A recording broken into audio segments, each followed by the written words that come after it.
Voici la fin de mes souffrances, parce qu'en Jésus, je suis sauvé. Je la victoire sur tout ce monde. Un jour j'irai près du Seigneur. Voici la fin de mes souffrances, parce qu'en Jésus, je suis sauvé. Je la victoire sur tout ce monde.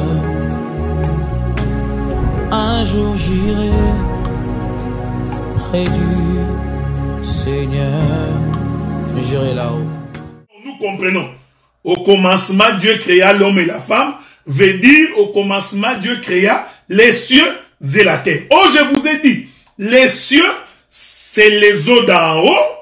La terre, c'est les eaux d'en bas. Ici, vous allez maintenant comprendre que les ministères, c'est donc relier le ciel et la terre. J'aime ces choses.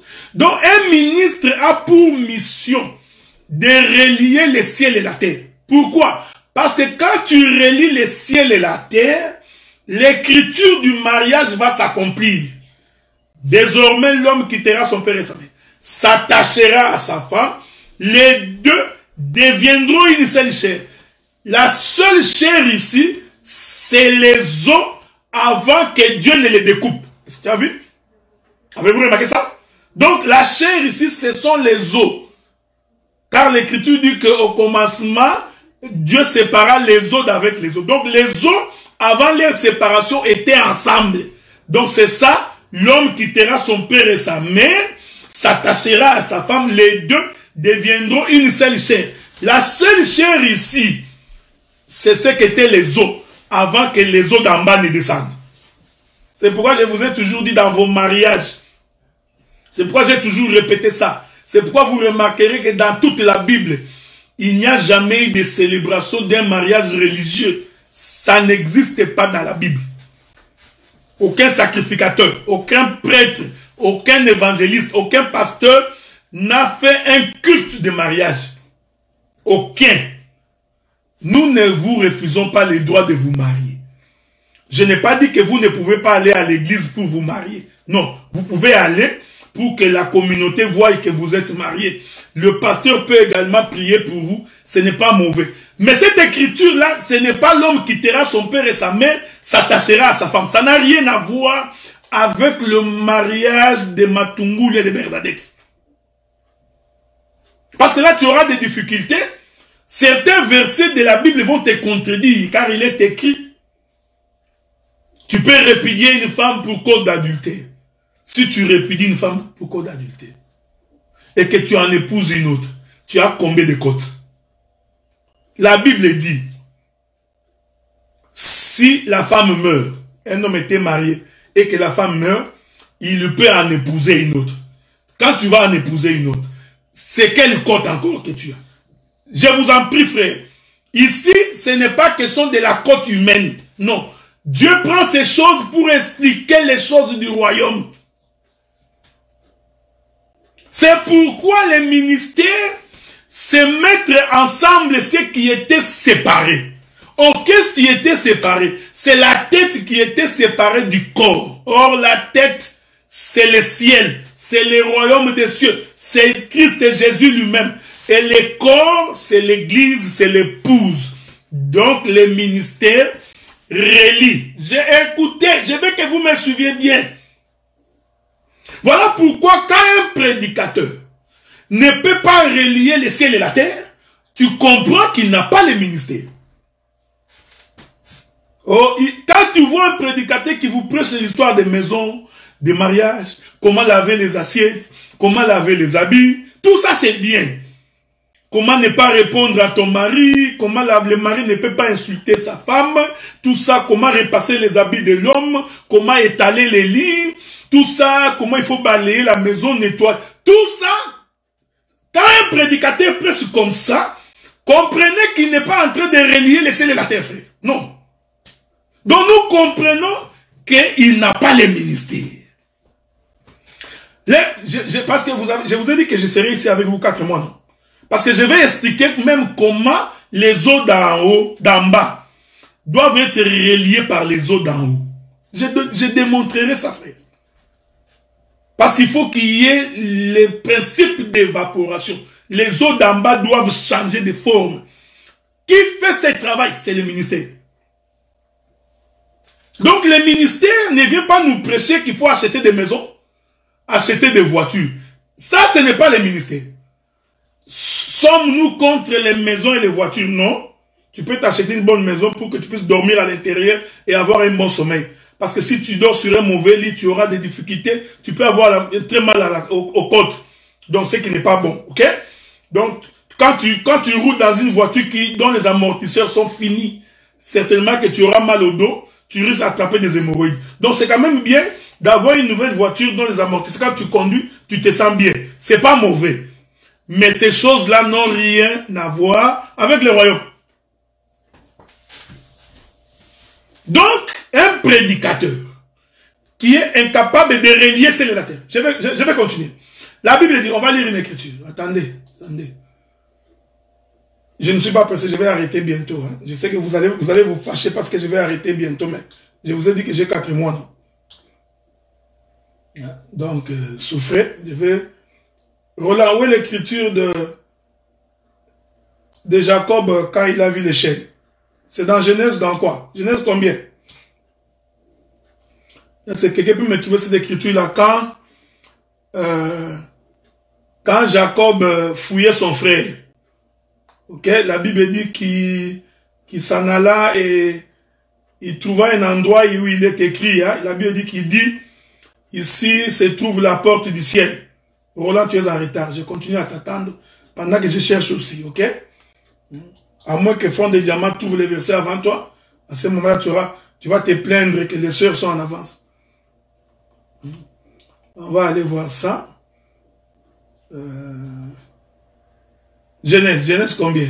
Je suis en train de courir avec quelqu'un. Ok? Bien-aimé pasteur Willy Bodika, que Dieu te bénisse. Willy nous dit c'est dans Genèse chapitre... Voilà, Genèse chapitre 28. Que Dieu te bénisse, mon bien-aimé pasteur. Genèse chapitre 28. Je vais commencer par le verset 15. La Bible dit ceci. Voici, je suis avec toi, je te garderai partout où tu iras. Je te ramènerai dans ces pays, car je ne t'abandonnerai point, que je n'ai exécuté ce que je t'ai dit. Jacob s'éveilla de son sommeil. On peut remonter un peu plus haut. Je crois que ça va être une bonne chose. Attendez, je cherche la vision. C'est la vision que je cherche. Voilà. Genèse 28, je commence par le 11e verset. Nous lisons. Genèse 28, 11e verset.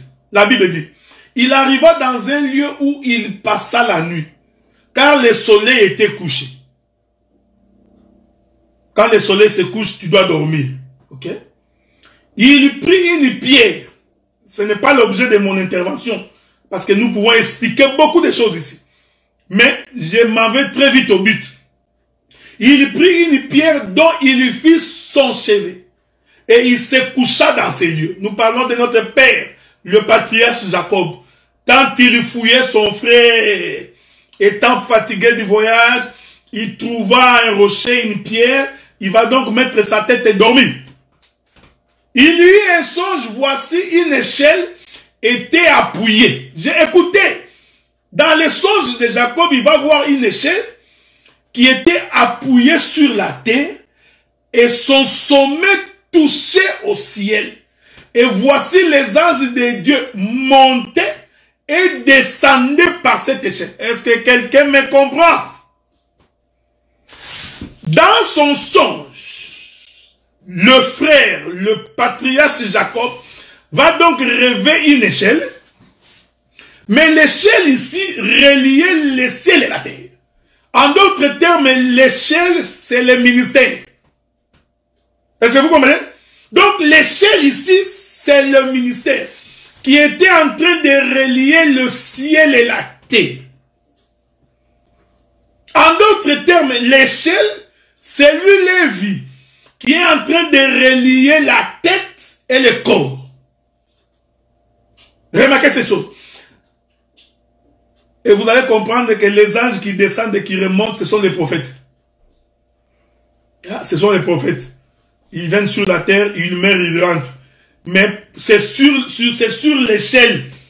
Sur l'échelle, la même échelle sur laquelle ils sont descendus, c'est la même échelle sur laquelle ils doivent remonter. Donc nous comprenons que l'échelle que Lévi a vue, non, que Jacob a vue, cette échelle-là reliait le ciel et la terre. En d'autres termes, cette échelle, c'était Lévi. Désormais, mon mari s'attachera à moi. L'échelle est donc, est en train d'attacher la tête et le corps. Nous allons comprendre qu'en réalité, l'échelle,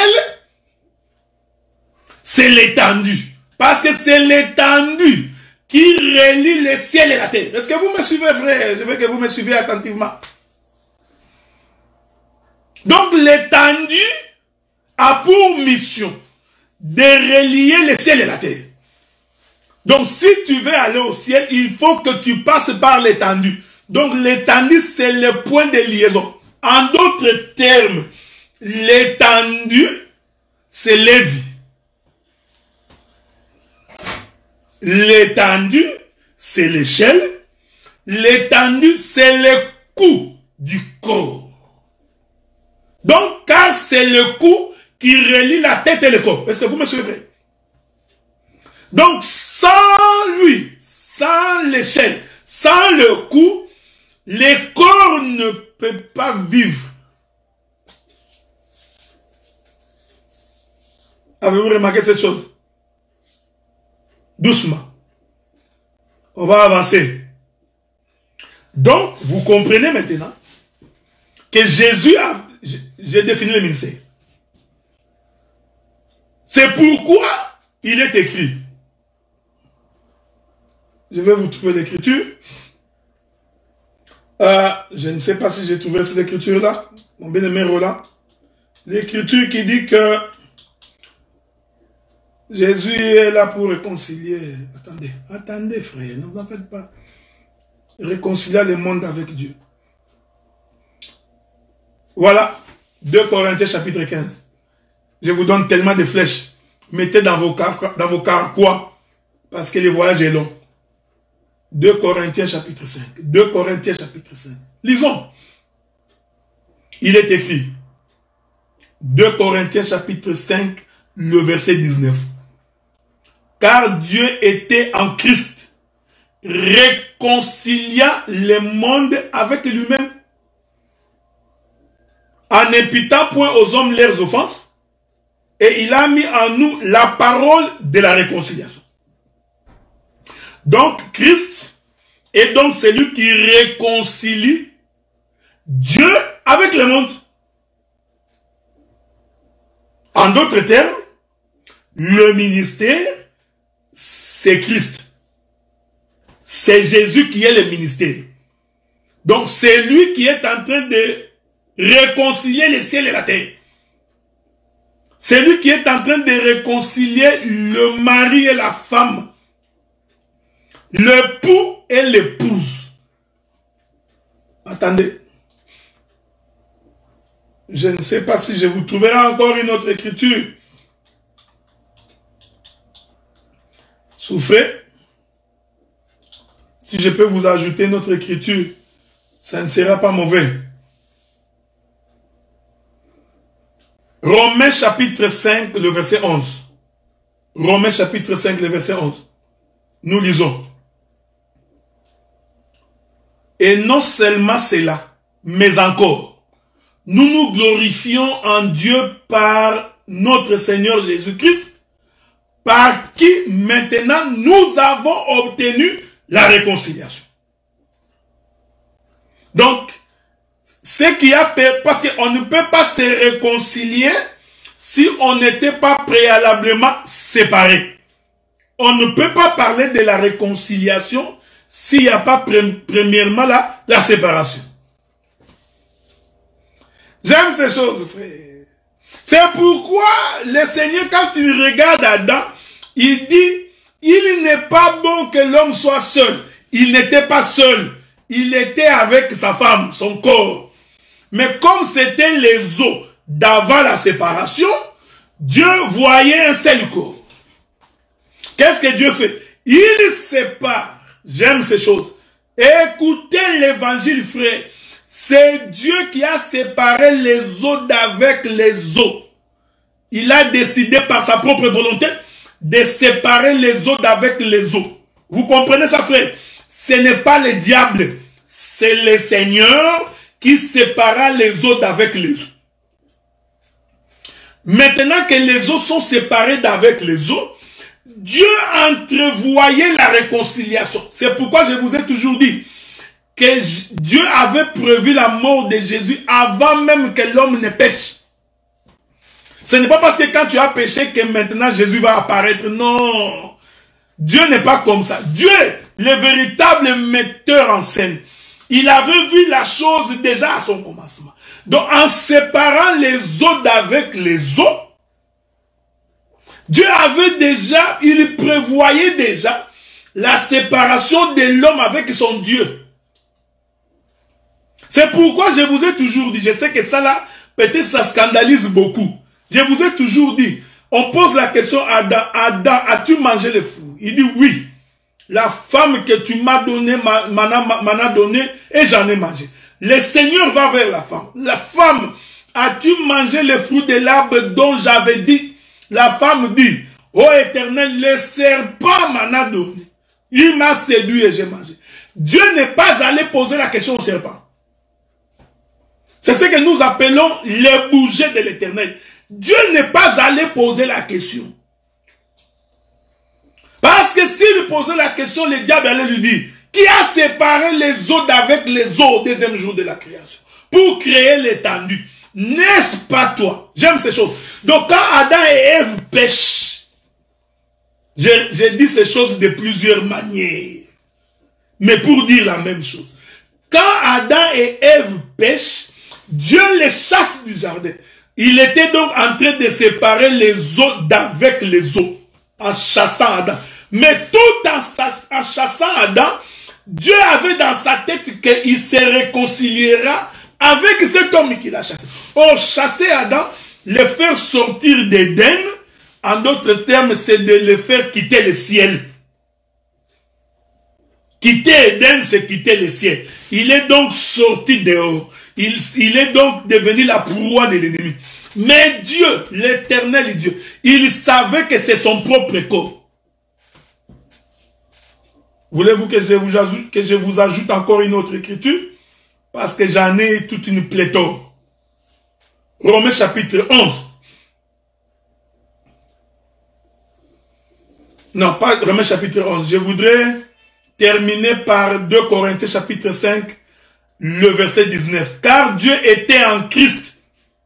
Dieu était en Christ, réconciliant le monde avec lui-même. Ça, je vous avais donné ça. Non, ça, je vous ai donné ça. Prenons 2 Corinthiens chapitre 5, verset 18. J'aime la Bible.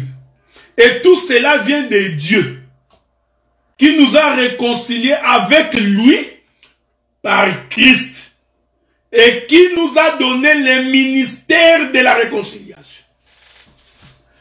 Le ministère de la réconciliation ici, ce n'est pas te réconcilier d'abord toi avec ton oncle. Non. Ça là, ça n'a rien à voir avec ton oncle. Tu as insulté ta belle-sœur. Tu es en conflit avec ta belle-sœur. Tu voudrais que nous, les pasteurs, nous venions pour te réconcilier avec ta belle-sœur. C'est bien. Mais ce n'est pas ça le ministère de la réconciliation dont Paul parle ici. Si tu as insulté ta belle-sœur, va demander pardon. Fais la paix. Mais le ministère de la réconciliation que Dieu nous a donné, c'est de réconcilier la terre avec le ciel.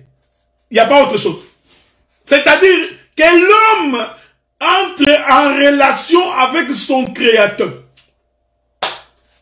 C'est pourquoi, frère, le ministère ne peut pas tolérer le péché. Le ministère ne peut pas devenir ami du péché. Jésus avait dit, qui d'entre vous me convaincra du péché? Le ministère, ce n'est pas faire de la compromission autour d'un péché quelconque. Non, frère. Arrêtez-nous ces choses. Oh non, tu vois, au nom de l'amour. L'amour. L'amour. Ce n'est pas se compromettre dans les péchés. Quand j'ai mal agi, il faut me dire, docteur, tu t'es mal conduit. Tu as volé l'argent des frères. Tu as insulté. Tu es impudique, adultère. Tu cours derrière les femmes. Ça, il faut me le dire. Il n'y a pas à dire que si tu me le dis, que tu manques l'amour. Non, non, non, non. Et arrêtez, c'est ça le ministère. Le ministère. Parce que je donnerai beaucoup d'éléments. Ce n'est pas, le ministère n'est pas là pour faire la démonstration des Écritures. Les interprétations des Écritures. Chose que nous ne refusons pas. Parce que nous en avons la capacité. Mais si les ciels et la terre ne sont pas reliés, nous comprenons que ce que tu racontes, c'est de la philosophie. Et c'est de l'intellect. Tu fais une supposition, une superposition des Écritures. Le ministère, je donne le verset. C'est réconcilier. C'est pourquoi les jours où Lévi est né. Je vais vous démontrer. Vous savez, frère, il faut bien lire la Bible. Hein? Il faut bien lire la Bible. Vous allez remarquer, je donnerai que Lévi avait des terres en Israël. Vous allez voir ça. Est-ce que j'ai renié l'écriture qui dit que Lévi n'avait pas de portion de terre? Ça, je n'ai pas renié ça. Mais soyez rassurés. Vous allez voir que Lévi avait des terres. Je donnerai. Et je vais dire pourquoi Lévi avait des terres. Pendant que nous sommes en train de progresser dans cette marche de l'évangile. Remarquez cette chose. Donc, le ministère, c'est la réconciliation. Et cette réconciliation, c'est l'abandon du péché. Je ne peux pas faire la paix avec un frère. Tu ne peux pas faire la paix avec un frère ou avec une sœur tant qu'il vit dans les péchés. Ne le faites jamais au nom de la communauté. Non. La vraie paix, nous la faisons quand nous abandonnons les péchés. Si nous n'abandonnons pas la vie du péché, tout ce que nous faisons, c'est du n'importe quoi. C'est quoi? C'est de l'armée du salut. Vous jouez des fanfaronnistes. Tout simplement, ça n'apporte rien. Absolument rien. C'est pourquoi le ciel doit être... C'est très important ce que j'ai dit, frère. C'est pourquoi vous allez remarquer que déjà au deuxième jour de la création, le Seigneur va donc séparer les eaux d'avec les eaux. Mais l'Éternel est bon. En séparant les eaux d'avec les eaux, il a laissé l'étendue. Parce qu'il savait que l'étendue reliera le ciel et la terre. Est-ce que vous comprenez ce que nous avons? L'étendue mettra la liaison entre le ciel et la terre. Écoutez maintenant, frère. Que dit le frère Job? J'ai fini dans 9 minutes. Je ne suis pas pressé parce que j'ai beaucoup de choses à dire. Donc on ne va pas courir. Je vous avais donné l'enseignement la fois passée. Ceux qui ne l'ont pas suivi peuvent aller sur YouTube, ils verront ça. Sur la concubine, les Lévites et sa concubine, qu'il a coupé en 12 morceaux. je vous avais fait voir que là, le Lévite a récupéré la concubine. Il coupa la concubine en 12 morceaux. Il va donc envoyer chaque morceau dans chaque tribu. En d'autres termes, les différents morceaux de sa femme reliaient toutes les tribus. Est-ce que quelqu'un me comprend? Je suis en train de parler de la réconciliation. Le ministère a pour mission de relier ciel et terre. Les Lévites, je suis dans Juge, je vais lire ça pour vous. Pour rattraper les retardateurs. Juge chapitre 19. Juge chapitre 19. Nous allons lire les derniers versets de ce chapitre. Prenons le 29e et 30e verset. Ok? Juge 19, 29 et 30e verset. Arrivé chez lui, il prit un couteau. J'explique les ministères. J'explique l'échelle qui relie le ciel et la terre. Il faut bien écouter comment j'explique cela. C'est pourquoi je vous ai toujours dit que moi, je suis ce ministre-là que même quand tu mets ton radar, tu ne me verras pas venir. Tu vas être sursauté, je suis déjà dans ta parcelle. Ici, je voudrais dire que nous avons des frères. Oh, tu vois, comme il a commencé à prêcher, c'est sûr qu'il va toucher cette écriture. Il va venir comme ça. Tu vois, déjà comme ça, ils n'ont pas le Saint-Esprit. Ils croient que les choses de Dieu, c'est du mécanique. Un mécanicien. Parce qu'un mécanicien, il sait déjà quand j'ouvre ici, je ferme le carburateur, je mettrai l'alternateur et puis c'est fini. Tu vois, donc il répète, il connaît la même chanson. Vous savez, quand ils ont traversé la mer Rouge, ils ont chanté une nouvelle chanson. Un ministre doit chanter une nouvelle chanson. Toi, tu chantes les chansons de 1960. La même chanson en 70. La même en 80. En 90. 2000. 2010. 2020. Tu chantes la même chanson. Je rentre là-bas. Je rentre là-bas. Arrivé chez lui, il prit un couteau, saisit sa concubine, la coupa membre par membre en 12 morceaux, qu'il envoya dans tous les territoires d'Israël. Est-ce que vous me suivez? La femme coupée en 12 morceaux, chaque morceau envoyé dans chaque territoire, c'était ça les liens, c'était ça l'échelle, c'était ça le coup, c'est ça l'étendue. Parce que chaque morceau a relié les corps. A mis les corps ensemble. Est-ce que vous voyez ça? La Bible dit, tous ceux qui virent cela dire, jamais rien n'est pareil n'est arrivé. Et ne s'est vu depuis que les enfants d'Israël sont montés du pays d'Égypte jusqu'à ce jour. Prenez la chose à cœur et consultez-vous et parlez. Le chapitre 20. Le chapitre 20, le premier verset. Tous les enfants d'Israël sortirent depuis Dan jusqu'à Beer-Sheba, au pays de Galade, et l'assemblée s'est réunie comme un seul homme devant l'Éternel à Mitzpah. Ah bon. Or, l'homme, il est formé de la tête et de tout son corps.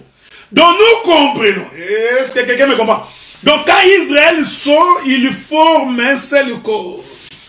Mais qu'est-ce qui a fait que Israël s'assemble?